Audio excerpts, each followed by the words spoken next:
Okay, so I'm going to have to get serious real fast.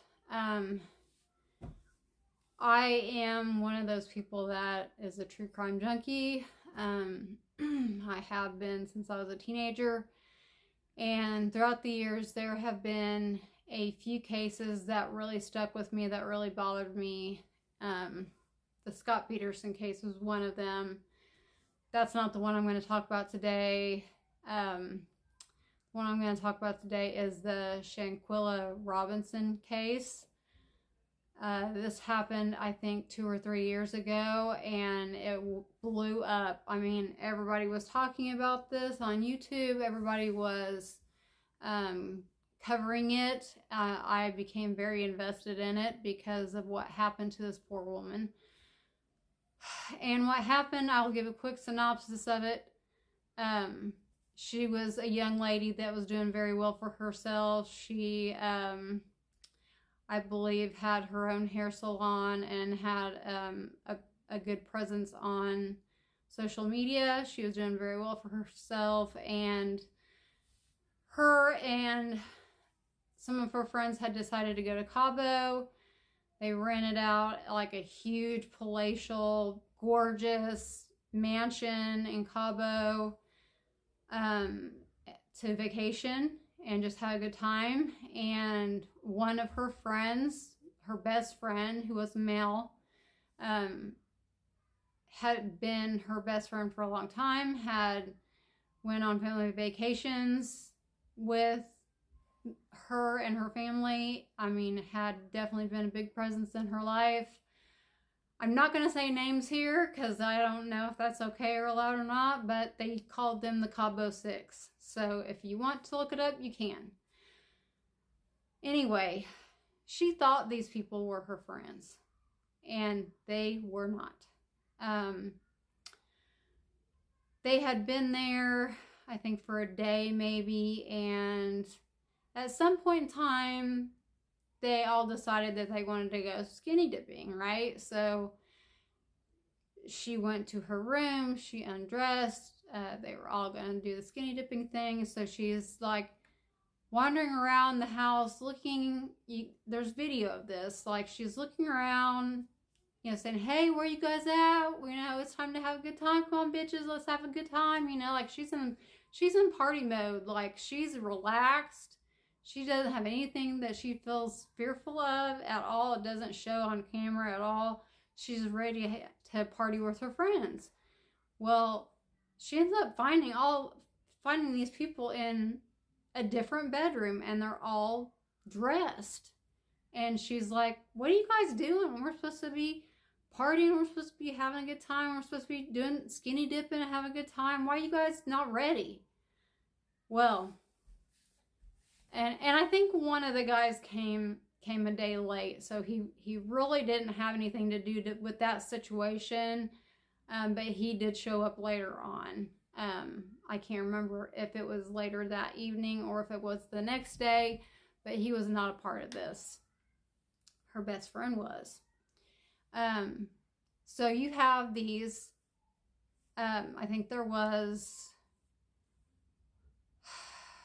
2 or 3 girls, two or three guys there, and they all knew that this one particular girl was going to beat Shanquilla up. And they all were ready with their cell phones, right? And they all knew that she was going to be ready to go skinny dipping. So they are not only filming her when she's extremely vulnerable, they're also all filming this fight. And I know personally that they all thought this was going to be funny, right?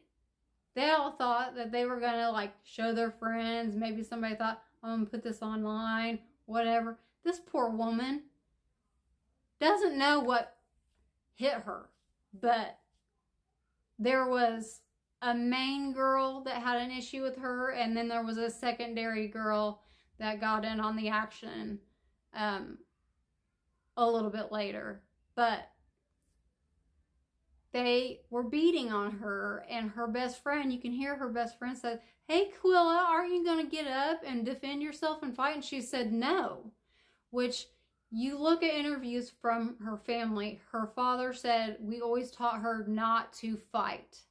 So she said no, she wasn't going to fight.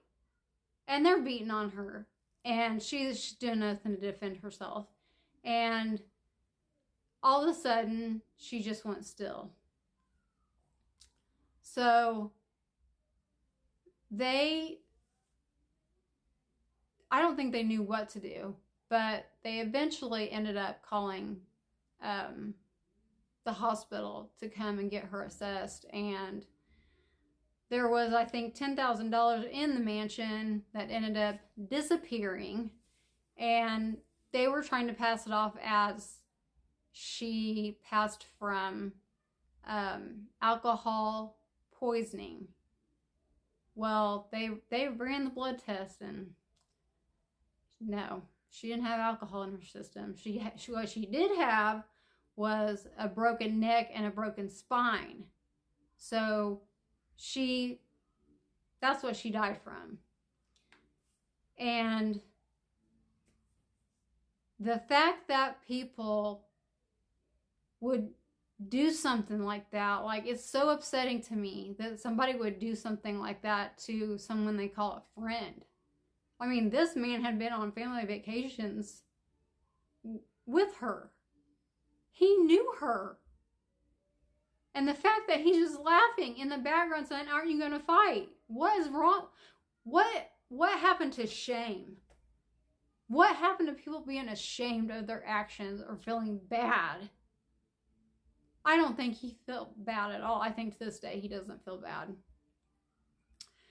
And so I'm keeping close tabs on this because I feel horrible for her family, and I feel horrible for her. And the whole reason for it was because she was so successful that they not only wanted to dim her light, they wanted to put it out. And that's what they did. They couldn't take that she outshone them. They were that jealous of her. And I kind of was keeping tabs on it. I was watching it here and there and hadn't heard anything for a long time. I mean, every couple months or so I would think of this girl, wondering, they knew who did it. It's on camera. They all were recording it. So I'm thinking, okay, they're gonna get life or whatever they're gonna get. They're all gonna get arrested, except maybe the guy that came late. But I looked it up a couple of days ago, and the U.S. Department of Justice said that there wasn't enough evidence to prosecute any of these people. And I'm like, it's all there. It's all on videotape. What else do you need? Do you need it to be done right in front of your face? This is a slap in the face to her family. This is horrible. And I'm just thinking, I'm glad I don't have very many friends. And I know the friends that I have, I can count on. And I know the friends that I have would never do that to me. And this poor girl didn't know the difference between a real friend and a fake friend. And she lost her life over it. So I just want people to know, I want her family to know that she has not been forgotten, and that I still think of her, and I still hope and pray that one of these days they will all get what's coming to them. That's all I have. Love you guys. Be careful out there. Bye.